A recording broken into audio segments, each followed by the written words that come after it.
Hello friend, नमस्कार. आपणा सर्वांचं या ठिकाणी स्वागत आहे. मित्रांनो, आत्ताच तुमचा कंबाईन गट क मुख्य 2025चा पेपर झालेला आहे आणि ह्या पेपरमधील जो पेपर 1 आहे, पेपर 1 मधील इंग्रजीचा जो घटक आहे त्या इंग्रजीच्या प्रश्नांची अपेक्षित उत्तर आपण बघणार आहे. सर्वप्रथम मित्रांनो, ह्या पेपरचं जर ॲनालिसिस करायचं म्हटलं तर मराठी ठीकठाक होतं. इंग्रजी हे मात्र मॉडरेट टू टफ लेवलचं म्हणता येईल.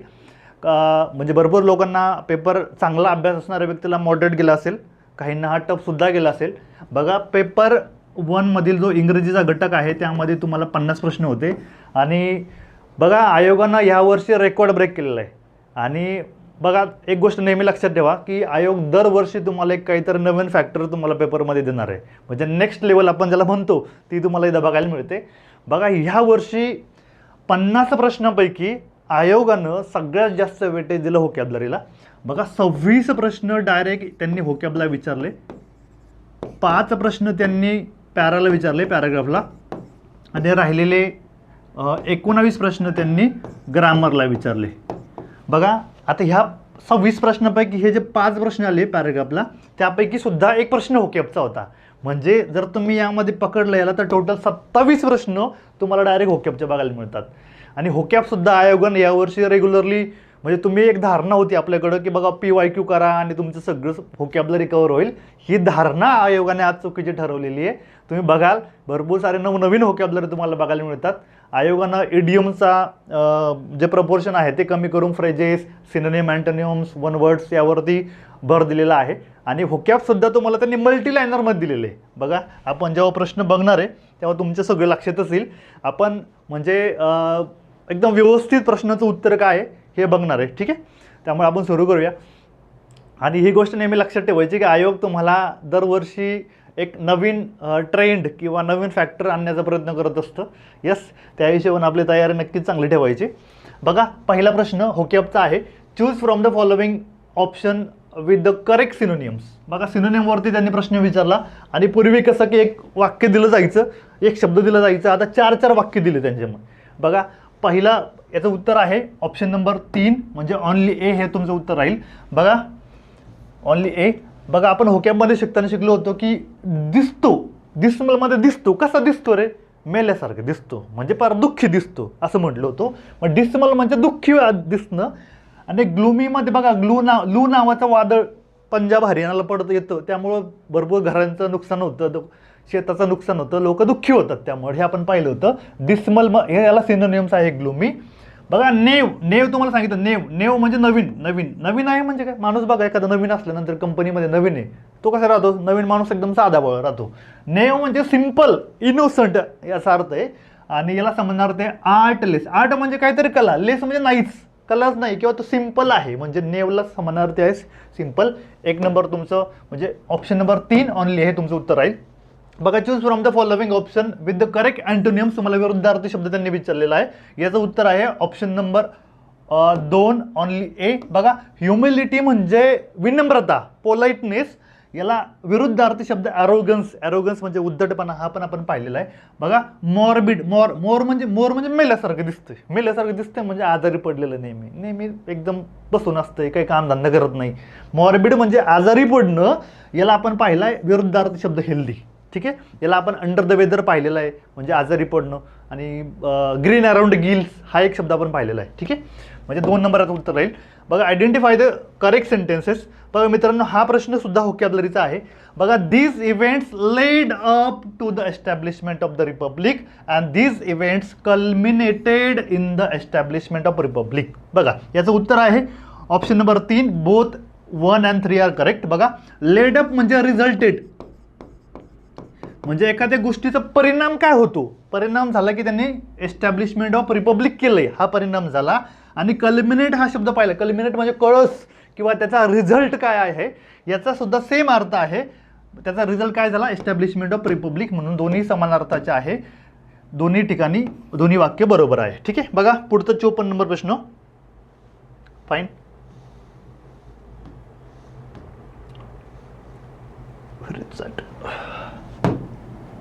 Okay, fine. बघा 54 नंबर बघा. Choose the odd word. बघा मित्रांनो, ऑड वर्ड हा एक नवीन ट्रेंड आयोगाने आणलाय की आपण तुम्हाला सांगितलं होतं की नेहमी सफिक्स आणि प्रिफिक्स यावरती आयोग किंमत 1-2 प्रश्न विचारते. या ठिकाणी तुम्हाला 2 ते 3 प्रश्न बघायला मिळतात आणि आपण सगळे सफिक्सेस आणि प्रिफिक्सेस घेतले सुद्धा होते होकॅप संजीवनीमध्ये किंवा तुम्हाला पुस्तकामध्ये पण बघायला मिळतात. बघा मित्रांनो, नॅशनलमध्ये तुम्हाला आहे नेशन प्लस एल. एल काय रे, शेवटी लागतो काय बघा, पी अगोदर आहे एस नंतर. पी म्हणजे प्रिफिक्स, शब्दाच्या अगोदर लागणारा प्रिफिक्स, शब्दाच्या नंतर लागणारा सफिक्स.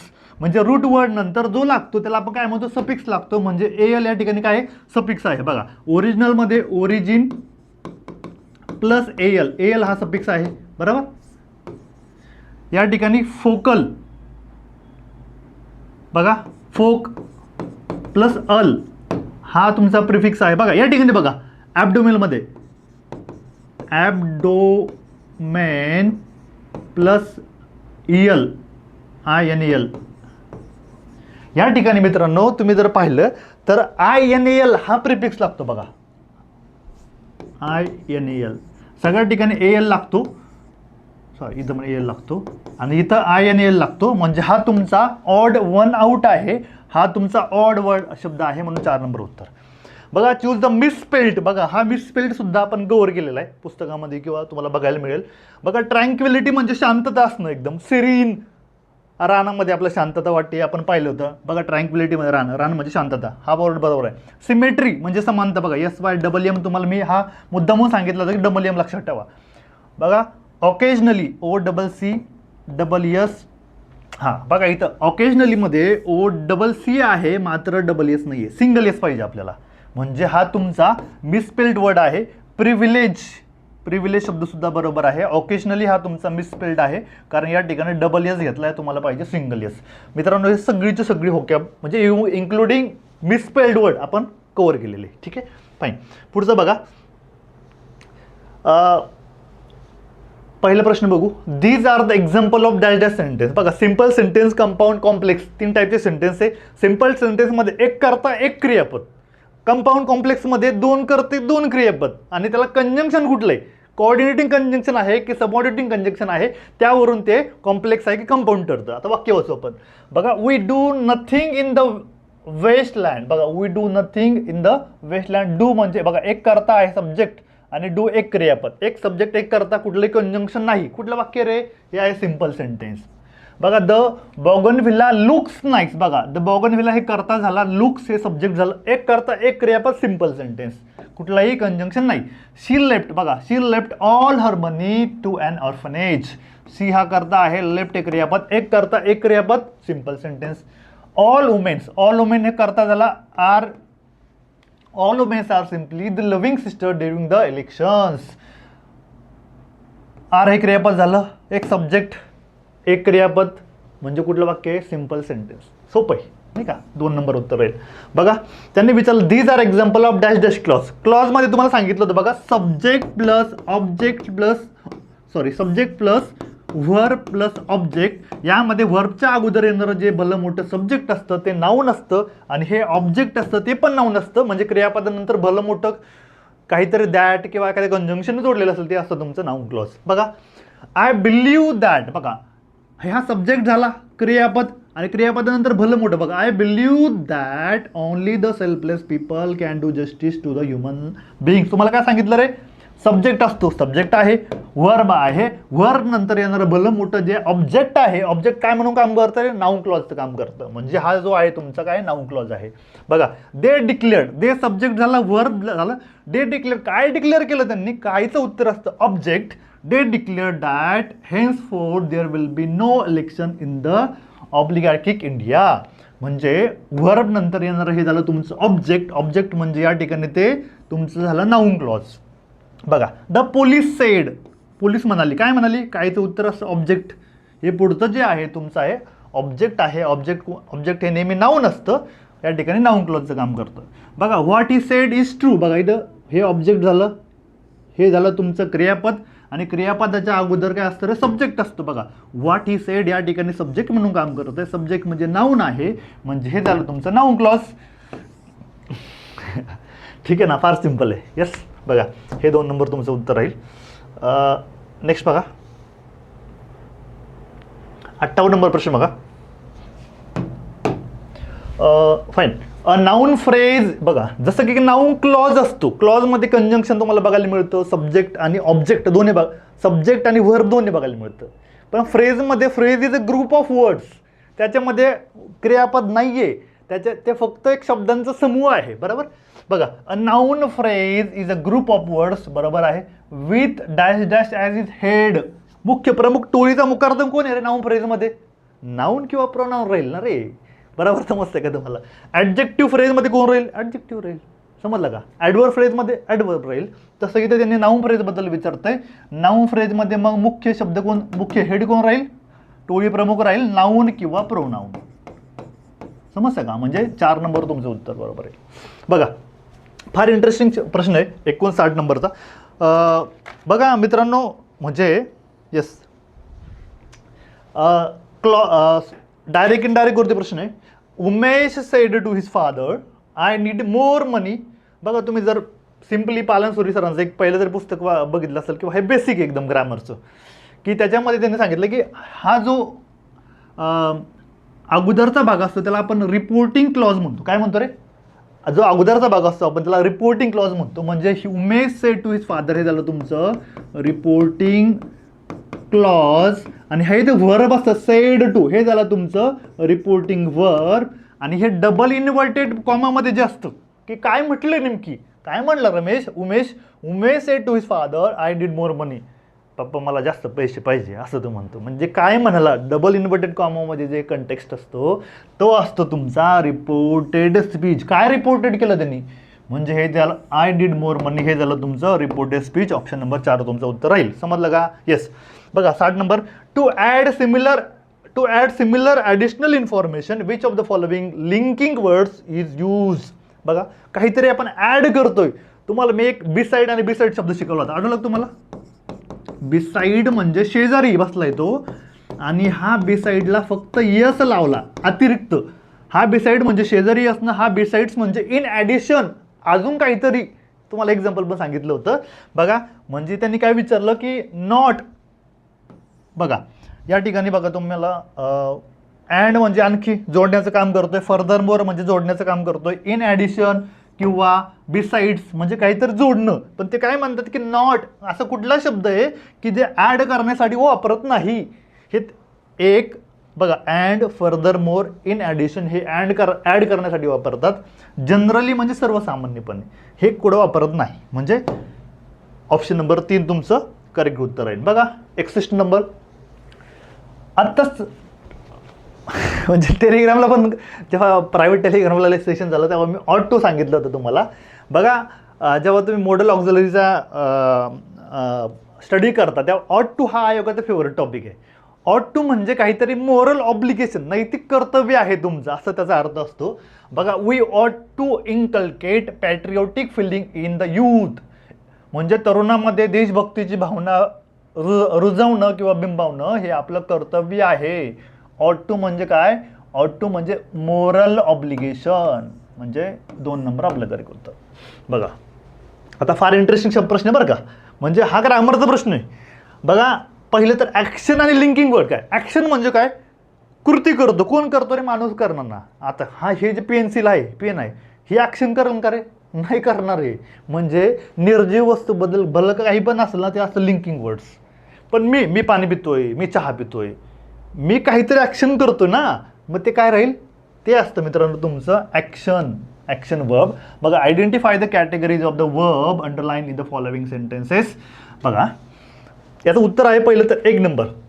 बघा, I feel some pain from the injury. जखम झाली, जखममुळे मला काहीतरी पेन फील होतं. ॲक्शन आहे का? बरोबर आहे ना, कारण मी स्वतः माणूस आहे आणि मला ते फील होतंय. बरोबर ना. म्हणजे हे तुमचं 100% काय असणार आहे? ॲक्शन असणार आहे. बघा, आता द कम्फर्टर म्हणजे आपलं गादी किंवा बिछाना. द कम्फर्टर फील सॉफ्ट, ते बिछाना एकदम मऊ आहे असं म्हणतात. त्याला काय जीव आहे का रे? सजीव आहे का ते? नाही ना, निर्जीव आहे. सोडून द्या, ॲक्शन नाहीच. म्हणजे काय? लिंकिंग आहे. हे झालं तुमचं लिंकिंग. बघा, वी टेस्ट फाईन वाईन. आम्ही एकदम चांगले दारू बरं का, आपण करायची नाही टेस्ट, पण हे म्हणतात की we taste the fine wine. We म्हणजे माणूस टेस्ट करतोय वाईनची, मग ॲक्शन एक लिंकिंग आहे, ॲक्शन आहे ना, माणूस आला त्याच्यामध्ये कृती करतोय म्हणजे हे सुद्धा तुमचं हे झालं ॲक्शन. आणि the wine taste fine, wine याचा माणसाचा काही संबंधच नाही, ते दारूच्या चवीबद्दल बोलते म्हणजे निर्जीव आलं ते. समजलं का रे तुम्हाला? ॲक्शन कोण करतं? माणूस करतो. सब्जेक्ट करता माणूस आला की ते ॲक्शन. ठीक आहे, म्हणजे कुठं आलं? आय आणि इथं वी, हेच फक्त तुमचं ॲक्शनवाला आलं. बरोबर, म्हणजे ॲक्शन ए आणि सीला ॲक्शन आहे, बाकी लिंकिंग आहे. बरोबर, समजलं का रे? फार इंटरेस्टिंग कन्सेप्ट आहे. तुम्ही हो सॉरी ग्रामरमध्ये जर व्हर्ब हा टॉपिक बघाल ना, त्यामध्ये तुम्हाला ही बघायला मिळते. येस, बघा पुढं.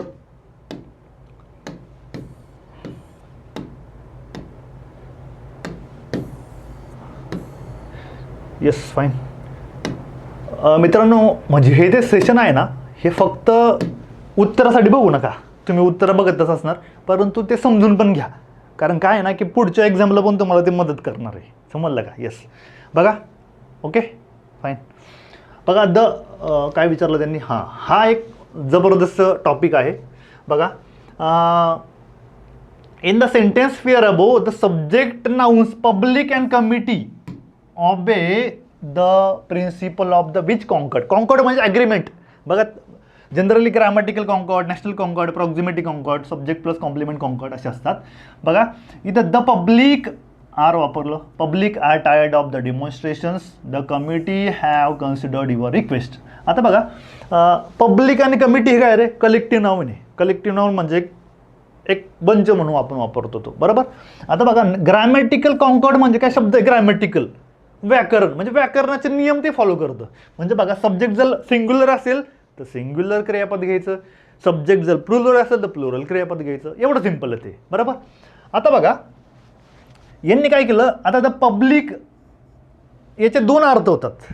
एक अर्थ होतो पूर्ण बंच म्हणून वापरलं तर सिंग्युलर, आणि दुसरा अर्थ होतो त्याचे क्राऊड. आता यांनी या ठिकाणी काय केलं रे? यांनी प्लुरल वापरलं. प्लुरल म्हणजे काय? त्यातले इंडिव्हिज्युअल लोकबद्दल बोलतोय, जास्त लोकांबद्दल. या ठिकाणी दुसरा क्लॉज कॉन्कॉर्ड येईल, नॅशनल कॉन्कॉर्ड. नॅशनल कॉन्कॉर्ड काय असतो? हा ग्रामॅटिकल रूलला फॉलो करत नाही, तो वाक्याच्या अर्थानुसार फॉलो करत असतो.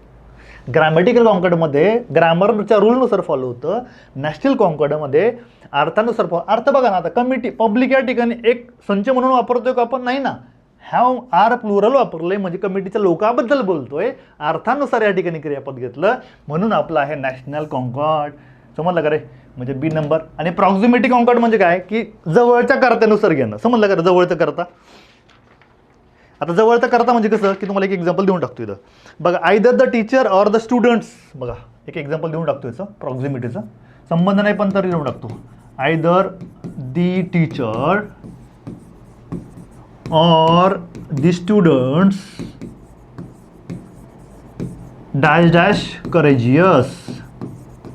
बघा, मग या ठिकाणी क्रियापद कुठलं वापरायचं? आयदर ऑर मध्ये तुम्ही शिकला असेल, द टीचर हा पहिला कर्ता आहे आणि द स्टुडंट्स हा दुसरा कर्ता आहे. या ठिकाणी तुमचं आलं प्रॉक्झिमिटी कॉन्कॉर्ड, म्हणजे जवळचा कर्त्यानुसार वापरा. मग याच्या जवळचं काय रे?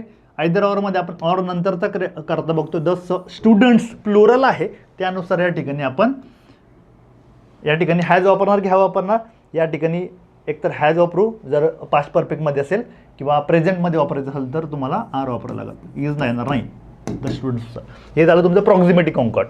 समजलं का रे तुम्हाला? उत्तर याचं आपलं नॅशनल कॉन्कॉर्ड येऊन जाईल 3 नंबर. बघा, choose an option containing the verbs with the correct types. बघा, जनरली स्ट्रॉंग व्हर्ब आणि वीक व्हर्ब. बघा, भरपूर लोकांची कन्सेप्ट बेसिक क्लिअर नसते, तुम्ही भरपूर नियम पाठ करतात, पण स्ट्रॉंग म्हणजे काय? ते एकदम मजबूत आहे. समजलं? मजबूत आहे म्हणजे काय?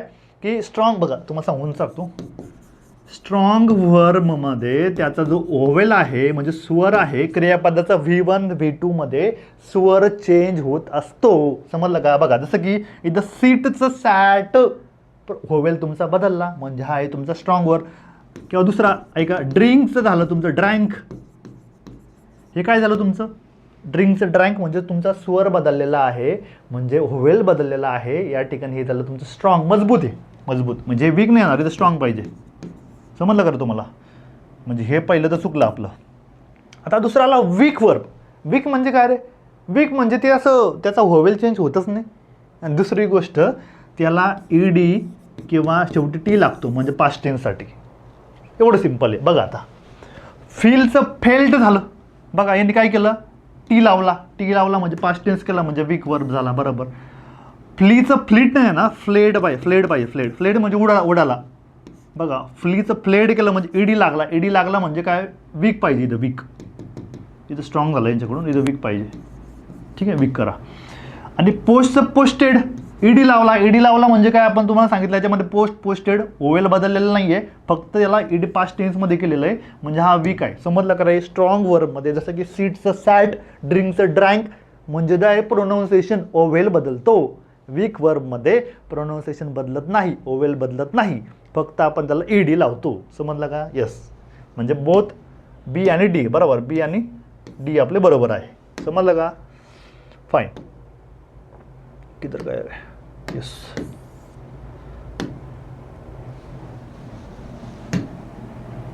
Okay fine. बघा व्हॉट इज दिस. हा महत्त्वाचा आहे. Choose the correct plural of the following compounds noun. पालन सोरे सरांच्या पुस्तकामधले example as it is copy केलेले यांनी.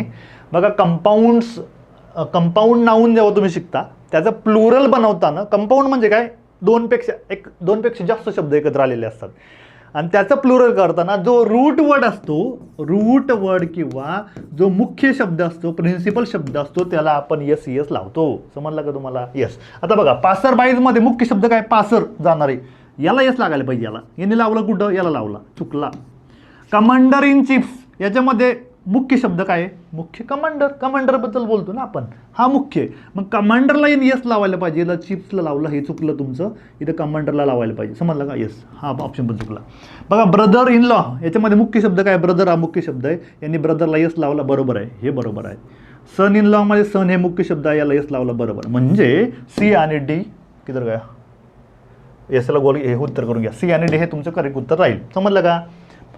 मुख्य कंपाऊंड नाऊनचं प्लुरल करताना मुख्य शब्दाला आपण यस किंवा यस लावत असतो. बघा पुढं. आता पॅराग्राफ वाचायला जास्त वेळ जाईल, त्यामुळे पॅराग्राफचे मी तुम्हाला फक्त आणि फक्त उत्तरे सांगून देतो. फाईन. ओके. बघा प्रश्न क्रमांक 66 ते 70 तुम्हाला पॅराग्राफवरती विचारले.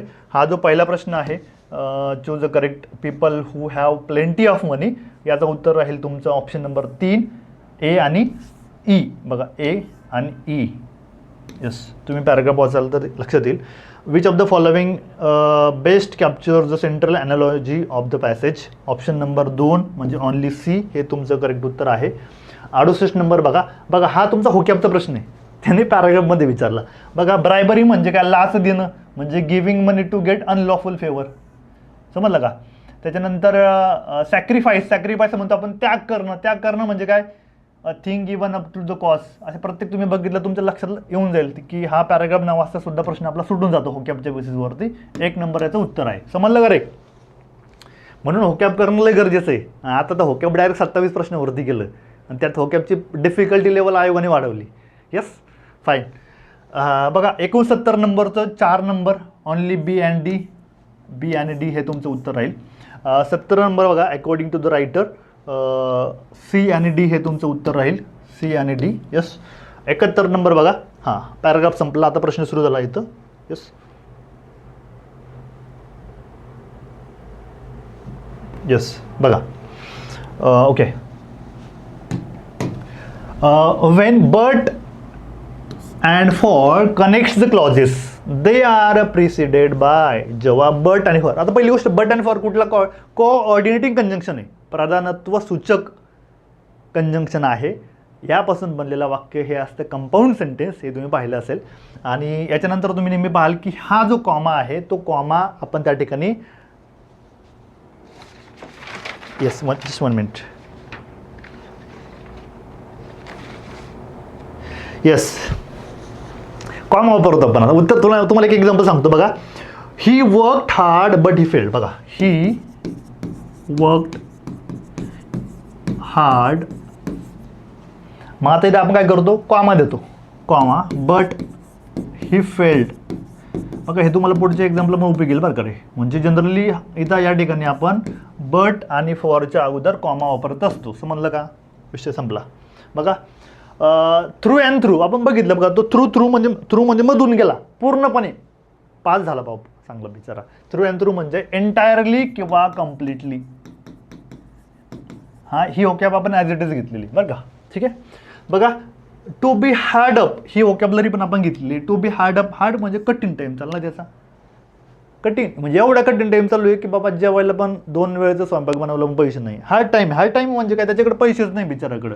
म्हणजे to be short of money. To be hard up म्हणजे to be short of money, हे 4 नंबर त्याचं उत्तर राहील. समजलं का. येस. बघा कम अप आपण तुम्हाला सांगितलं, हा कम अप पण आपण घेतलेला आहे. कम अप म्हणजे to be equal to. To be equal to म्हणजे सी नंबर तुमचं उत्तर राहील. ऑप्शन नंबर 3 हे तुमचं उत्तर राहील. समजलं का. येस. बघा पुढचा 75. बघा identify the correct sentence that properly refers to the idiom. ही बघा ही इडियम्स आयोगाने नवीन विचारली. Get a monkey off your back. बघा आता मंकी म्हणजे काय, बघा ही कॉमन सेन्सवरती प्रश्न सुटू शकतो तुमचा. Get monkey off your back. Monkey म्हणजे माकड कुठे बसलंय, तुमच्या पाठीमागं बसलंय, त्याला तुम्ही काय केलं, ऑफ केलं. आता मंकी पाठीमागं बसलंय म्हणजे get monkey off your back जर असं आहे, ऑफ नाही आहे. माकड पाठीमागं बसलं म्हणजे काय, माकड शांत राहणार आहे का, नाही ना. तुम्हाला ते त्रास देईल, थप्पड मारल, काहीतरी करल ना, चापड मारल नाही का, किंवा चावा घेईल. पण ते मंकी काय झालं, तुम्ही मंकी ऑफ युअर बॅक, तुम्ही ते पाठीमागून ते काढून टाकलं. म्हणजे काय रे, म्हणजे संकट किंवा एखादी त्रासदायक गोष्ट काढून टाकणं. समजलं का. येस. त्याला म्हणायचं म्हणजे get rid of burdensome problems, त्याला म्हणायचं get a monkey off your back. बघा quitting his toxic job was a huge relief like getting a monkey off his back. बरोबर आहे ना. तो जो टॉक्झिक जॉब होता त्यामुळे तो टेन्शनमध्ये चालला होता, ते त्यांनी सोडून दिला आणि त्याच्यामुळे काय झालं मग, तो आता त्याच्यामुळे तो एकदम रिलीफ झाला. त्याला मोठा जो बर्डनसम प्रॉब्लेम होता त्याच्यापासून सुटका झाली. म्हणजे 4 नंबरमध्ये परफेक्ट बसतं आपलं 4 नंबर उत्तर. बघा आता ह्यामध्ये तुम्हाला खूप आवड वाटेल. कोरॅबोरेट आपण घेतलेला आहे, युबिक्युटस घेतलेला आहे, त्याच्यानंतर व्हिसिट्यूड हा घेतलेला नाही आहे, आणि डिसेमिनेट पण हा पण घेतलेला आहे. बघा पण तुम्हाला हा मी शब्द खूप वेळा सांगितला. युबिक्विटस, उभा विटेवरी कोण, पांडुरंग, सगळीकडे असे. युबिक्विटस म्हणजे युनिव्हर्सल आहे. युनिव्हर्सल म्हणजे 2चं काय पाहिजे, सी पाहिजे. 2चं सी कुठं दिसतं का, 2चं इथं बी आहे नाही, 2चं डी नाही, इथं 2चं ए नाही, 2चं सी फक्त इथंच आहे. बघा एकाच प्रश्नावरती डायरेक्ट उत्तरापर्यंत तुम्ही पोहोचता. 4 वाचण्याची पण गरज नाही.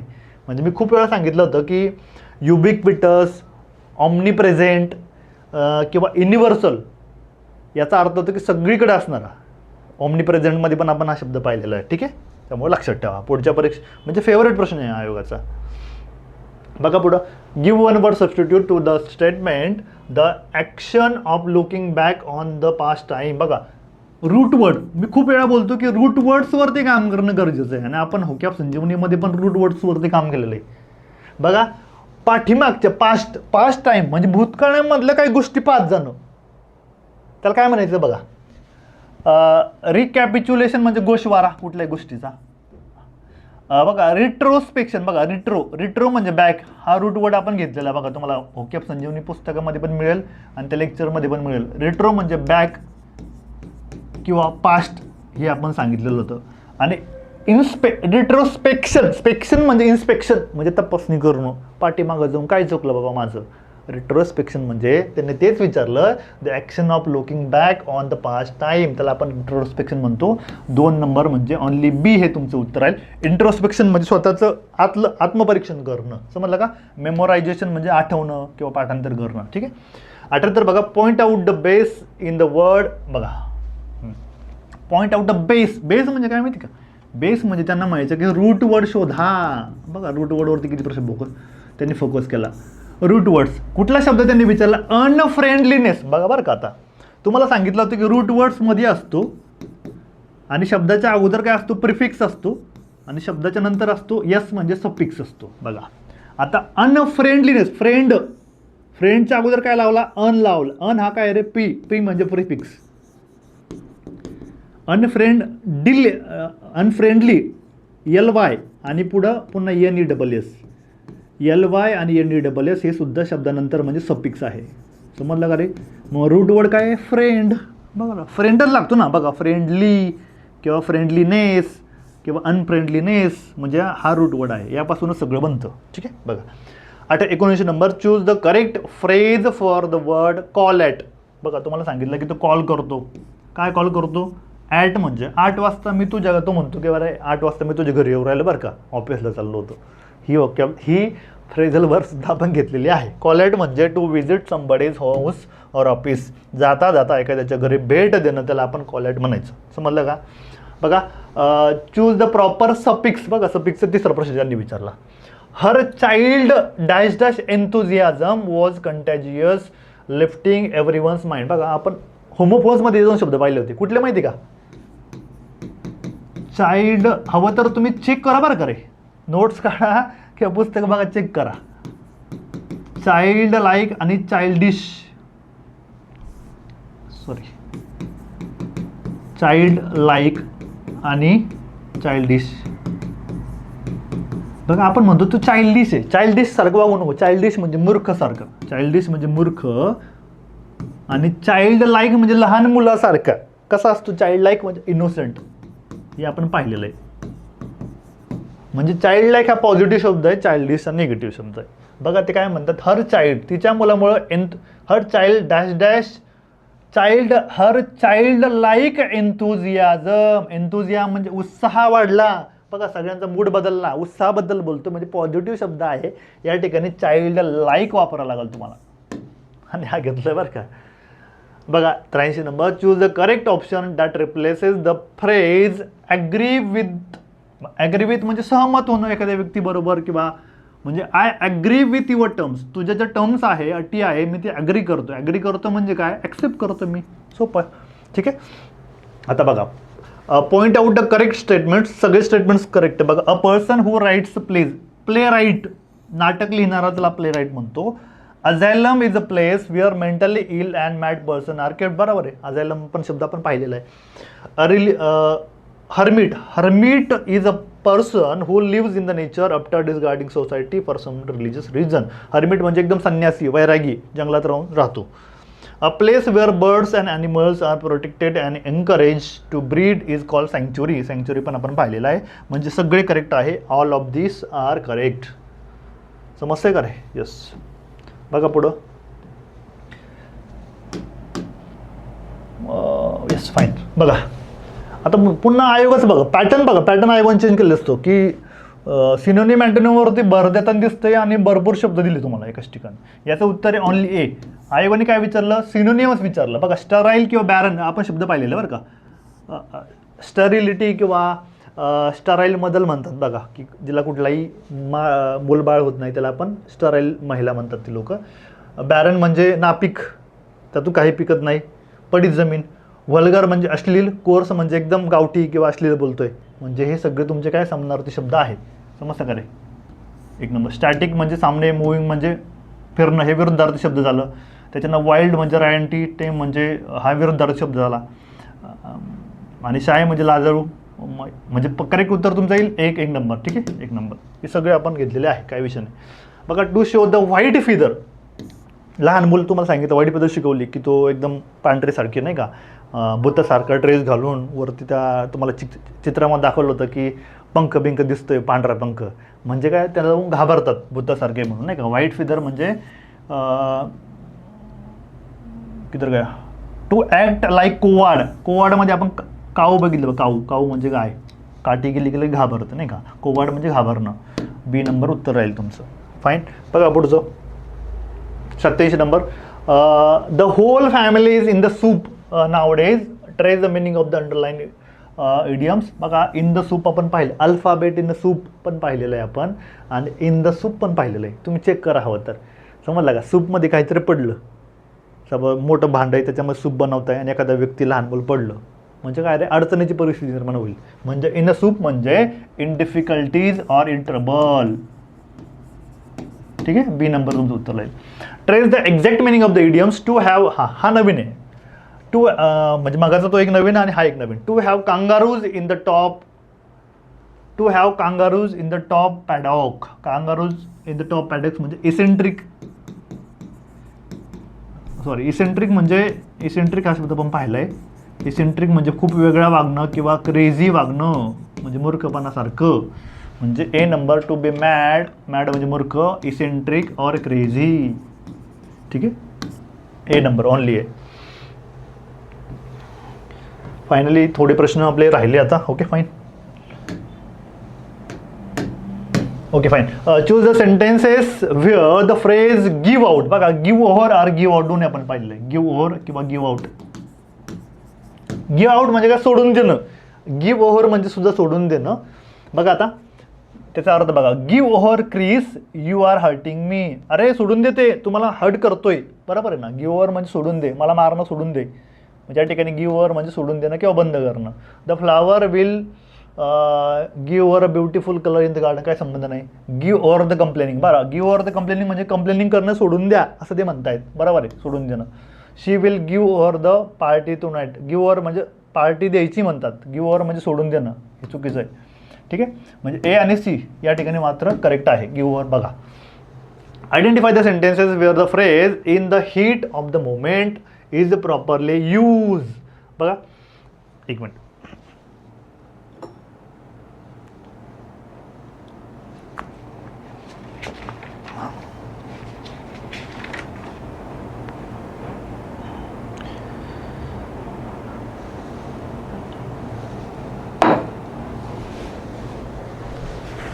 फाईन. बघा 90 नंबर. तरी काय म्हणतात, हीट ऑफ द मोमेंट. आपण ही पण पाहिलेली. हीट ऑफ द मोमेंट म्हणजे हीट ऑफ द मोमेंट म्हणजे काय, एकदम रागाच्या भरात, आनंदाच्या भरात किंवा एखाद्या भावनेच्या भरात एखादी गोष्ट करणं. हीट एक तर राग, भावना किंवा काहीतरी. ठीक आहे. बघा in the heat of the moment she forget what she wanted to say. म्हणजे ती एकदम आनंदाच्या भरात, लहरी भावनेच्या भरामध्ये काय म्हणायचं तीच विसरून गेली. बरोबर आहे. हीट ऑफ द मोमेंट या ठिकाणी वाक्यात बरोबर बसतं. आणि खासियत काय माहिती का, की तुम्हाला त्या वाक्यानुसार अर्थ आला पाहिजे. सोपं आहे. ठीक आहे ना. बघा the cake was baked in the heat of the moment. नाही ना, केक म्हणजे केकला का भावना बिवना थोडीच आहे. भावनेच्या भरात काय नाही केलं त्याने.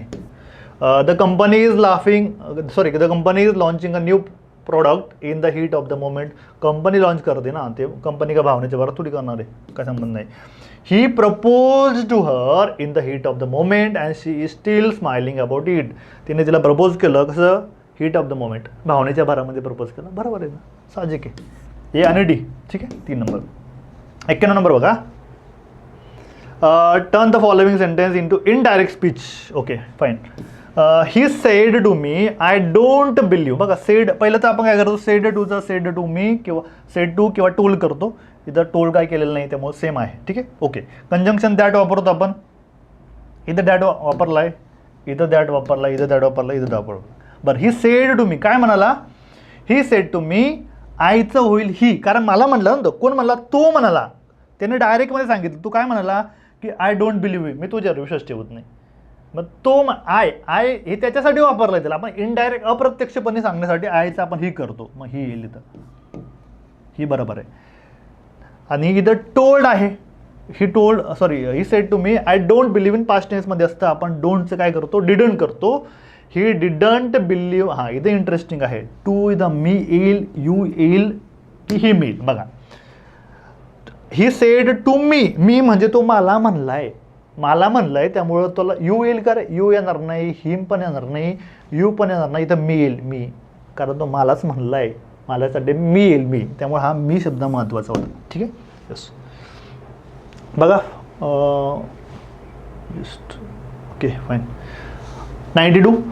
Choose the correct passive sentence. बघा मित्रांनो, पॅसिव्ह ॲक्टिव्ह पॅसिव्हचा प्रश्न आहे. The guard refused him the admittance. बघा मित्रांनो, डाय ट्रान्झिटिव्ह वर्ब तुम्ही पाहिलं असेल, म्हणजे द्विकर्मक क्रियापद. वाक्यामध्ये 2 क्रियापद असतं. एक असतं इनडायरेक्ट ऑब्जेक्ट. इनडायरेक्ट ऑब्जेक्ट हे असतं व्यक्ती, एखादी व्यक्ती, माणूस.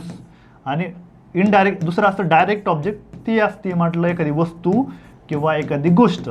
समजलं का रे. बघा आता बघा, द गार्ड रिफ्यूज, त्याने नाकारलं कोणाला, द गार्ड रिफ्यूज हिम ॲडमिटन्स, आणि आतमध्ये प्रवेश नाकारला. मग आता हिम म्हणजे त्याला, हे काय झालं तुमचं, हे झालं तुमचं इनडायरेक्ट ऑब्जेक्ट. आणि काय केलं, हे झालं तुमचं ऑब्जेक्ट. हे ऑब्जेक्ट आहे, हे कुठलं ऑब्जेक्ट आहे तुमचं, डायरेक्ट ऑब्जेक्ट. बघा आता हे 2 कर्म झाले. दोन कर्म म्हणजे 2 वाक्यामध्ये आपले ॲक्टिव्ह पॅसिव्ह होऊ शकतात. बघा पहिलं तर आपण काय घेतो, पहिलं तर इनडायरेक्ट ऑब्जेक्ट घ्यायचा. हिमचं काय होईल, ही.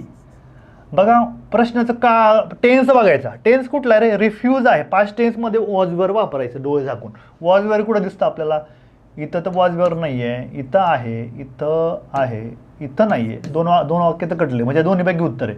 इथं वॉज आहे, इथं वॉज आहे, बरोबर. मग ही वॉज रिफ्यूज, हे आपण घेत, ही वॉज रिफ्यूज काय, ॲडमिटन्स बाय द गार्ड, हे वाक्य बरोबर आहे. या ठिकाणी इनडायरेक्ट ऑब्जेक्ट घेतला. आता डायरेक्ट ऑब्जेक्ट घेऊ. डायरेक्ट ऑब्जेक्ट आहे admittance. Admittance was refuse to him by the guard, हे पण बरोबर आहे. ह्या प्रश्नामध्ये मित्रांनो 2 आणि 3 दोन्ही पण बरोबर आहे, पण ग्रामॅटिकली कन्सेप्टनुसार इनडायरेक्ट ऑब्जेक्ट हे मोर प्रिफरेबल आन्सर मानलं जातं.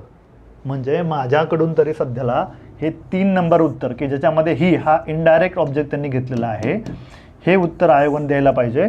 परंतु हा प्रश्न कॅन्सल होण्याची सुद्धा शक्यता आहे, कारण डाय ट्रान्झिटिव्ह वर्बमध्ये इनडायरेक्ट आणि डायरेक्ट दोन्ही ऑब्जेक्टनुसार 2 प्रकारचं आपल्याला पॅसिव्हमध्ये करता येतं. त्यामुळे 2 आणि 3 हे त्याचं दोन्ही उत्तर आहे, पण मोर ॲक्युरेट 3 नंबर. ठीक आहे, प्रश्न नंतर हॅशटॅग लागू शकतो. बघा 93, change the following sentence into yes no type question. बघा ही हॅज अ कार. बघा याच्यामध्ये हॅज हे काय रे, मेन वर्ब आहे मित्रांनो, मेन वर्ब. हे काय तुमचं माझ्याकडे गाडी आहे. हॅज प्लस V3 नाही, हॅज प्लस, बघा हॅज प्लस V3 जर असतं तर हे मेन वर्ब आणि हे ऑक्झिलरी वर्ब, सपोर्टिंग वर्ब, सहाय्यकारी क्रियापद झालं असतं. परंतु इथं काहीच नाही, पुढं V3 नाही आहे, म्हणजे हे झालं तुमचं मेन वर्बचं काम करतंय. हे झालं तुमचं मेन वर्ब. बघा मेन वर्ब कशामध्ये, प्रेझेंट टेन्समध्ये. प्रेझेंट टेन्समध्ये तुम्ही काय वापरता, डू डज वापरतात, बरोबर. डज काय वापरलं, ही शी इटसाठी आपण डज वापरतो. म्हणजे does he have a car, त्याच्याकडे गाडी आहे का रे, ओके बरोबर आहे. हां आता बघा बरं का, हे जे वाक्य आहे हे वाक्य पण बरोबर आहे.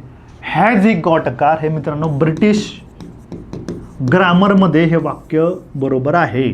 म्हणजे हॅज ऑक्झिलरी वर्ब अगोदर घेतात ती लोक. हॅज ही अ कार किंवा हॅज ही गॉट कार अशा पद्धतीने ते वापरतात. म्हणजे दोन्ही पण बरोबर आहे. ए तर मोर प्रिफरेबल आहे, परंतु ए तर काय दिलेलं नाही आहे, म्हणून आपण ए आणि बी ब्रिटिशांना पण घेऊया. ठीक आहे. Identify the condition express in the sentence.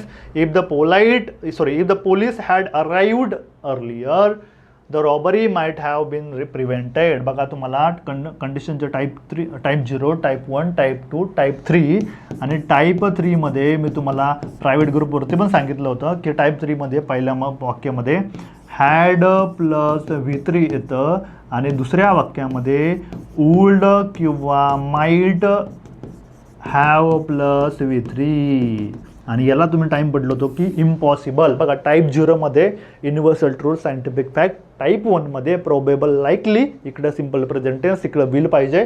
Type 2 मध्ये इकडं सिम्पल पास्ट टेन्स, तिकडं वुल्ड पाहिजे. याला आपण इम्प्रोबेबल किंवा अनलाईकली म्हणतो. आणि तिसरं आहे टाईप 3, हॅड प्लस V3, पुढच्या वाक्यामध्ये वुल्ड हॅव किंवा माइट हॅव प्लस V3, याला आपण इम्पॉसिबल म्हणतो. इम्पॉसिबल म्हणजे इम्पॉसिबिलिटी, बस फक्त टेवाय लावला एवढं त्यांनी चेंज केलं. 95 बघा, सॉरी राहिलं का 94 नंतर इस फाईन. 95 प्रश्न बघा.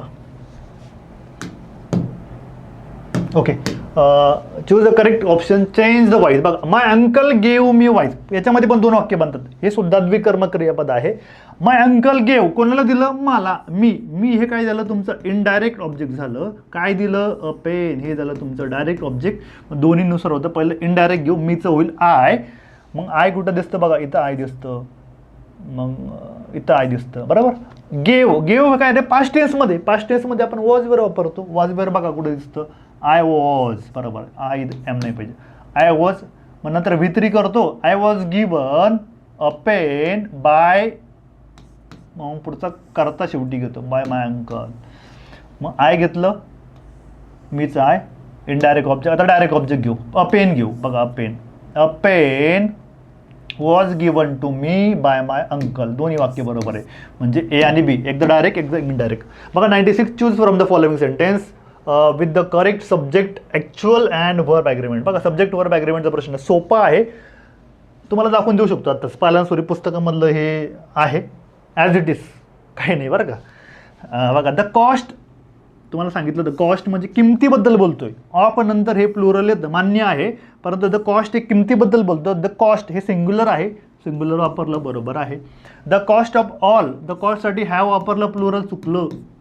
The information uncountable noun, information, furniture, luggage, baggage हे आपल्याला 1 2 3 मध्ये मोजता येत नाही, ते आहे इनकाउंटेबल नाऊन, त्याला काउंट करता येत नाही, ते नेहमी सिंग्युलर घ्यायचं, हे आपण पाहिलेलं आहे. Scenery, okay. द इन्फॉर्मेशनला कधीही यस लागत नाही, मग the information our journal offers to the exporter is बरोबर आहे का रे? बरोबर आहे ना. हे अनकाउंटेबल नाऊन आहे, त्यासाठी सिंग्युलर वर वापरायचं, इज बरोबर आहे. आणि इथं द इन्फॉर्मेशनसाठी त्यांनी आर वापरलं, हे मात्र चुकलेलं आहे. म्हणजे बी आणि सी हे आपलं उत्तर बरोबर राहील. सॉरी, ए आणि सी, ए आणि सी. Okay, fine. बघा फायनली शेवटचे 4 प्रश्न.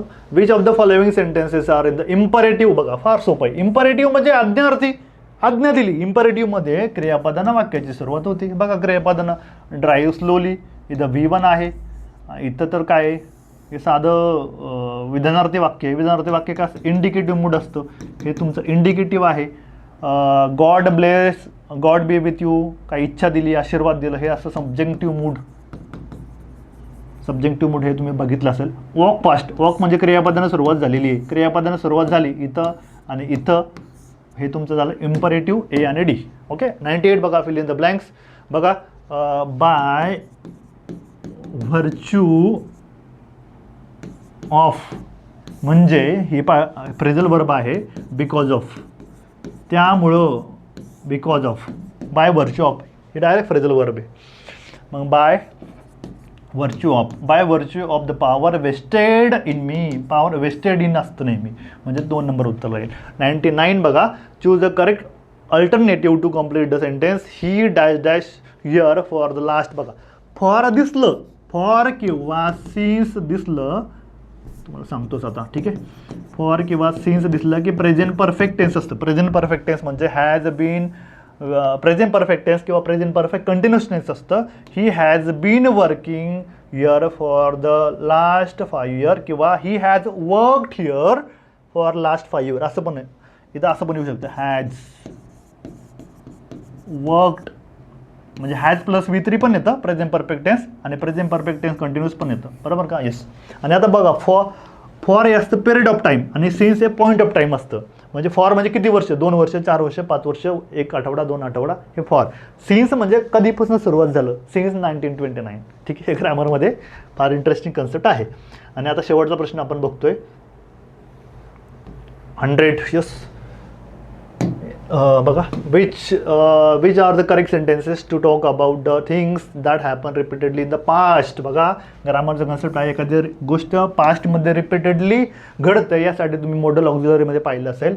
यामध्ये पहिलं तर आपण यूज टू वापरतो. यूज टू पास्टमधल्या घटना रिपीटेडली सांगण्यासाठी, किंवा इकडं तुम्ही पास्टमध्ये वुल्ड वापरतात.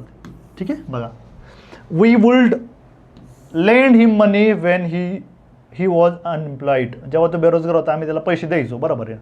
We use to lend him money when he was unemployed, बरोबर, यूज टू पण वापरतो. Tim would visit his parent every other weekend, बरोबर आहे, प्रत्येक आठवड्याला ते भेट द्यायचे, बरोबर आहे. टीम यूज टू व्हिजिट हे पण सेमच आहे, म्हणजे ऑल ऑफ दी अबो हे प्रश्न आहे. आणि तुम्हाला मी आता होकॅपचे प्रश्न डायरेक्ट माझ्याकडे कुठला सेट या येस ए सेट आहे. ए सेटमध्ये 27 प्रश्न तुम्हाला मी कुठल्या ठिकाणी सांगतो. बघा प्रश्न क्रमांक 51 मध्ये होकॅप आहे, 52 मध्ये होकॅप आहे, 53 मध्ये होकॅप, 54 मध्ये होकॅप, 55 होकॅप, त्याच्यानंतर 60 मध्ये होकॅप आहे. लिहून घ्या प्रश्न, बरं का. त्याच्यानंतर बघा पॅराग्राफचा एक प्रश्न 68 मध्ये होकॅप आहे, 72 मध्ये होकॅप, 73, 74 मध्ये होकॅप, 75, 76, 77, 78, 79, 80, 81 मध्ये होकॅप, 82 मध्ये होकॅप, 83 मध्ये, 84 मध्ये होकॅप, 85 मध्ये होकॅप, 86 मध्ये होकॅप, 87 मध्ये, 88 मध्ये, 89 मध्ये, 90 मध्ये, 90 नंतर डायरेक्ट 98. प्रश्न लिहून घ्या. कोणी सांगत असेल तर बघा चेक करा. ही प्रश्नाची मी तुम्हाला संख्या सांगितली 27 प्रश्न. पॅराग्राफचा एक सोडला तर 26, पॅराग्राफचा तो पकडला तर 27 प्रश्न तुम्हाला होकॅबलरी वरती विचारलेले आहे. फाईन. आय होप तुम्ही ह्या पद्धतीनं चांगला स्टडी तुमचा चालू असेल. होकॅब संजीवनी रिलोडेड आणि होके ऑफ संजीवनीचं कंटेंट तुमच्याकडे आहे, पुस्तकसुद्धा तुमच्याकडेच असेल. यस, सगळ्यांनी छान स्टडी करा. आणि यस, या ठिकाणी आयोगाची आन्सर की लवकरच येईल आणि तुम्हाला आन्सर की नक्कीच चेक करून किती मार्क्स पडले किंवा काय स्कोर आला हे नक्कीच कळवा. ठीक आहे, थँक्यू सो मच. जय हिंद.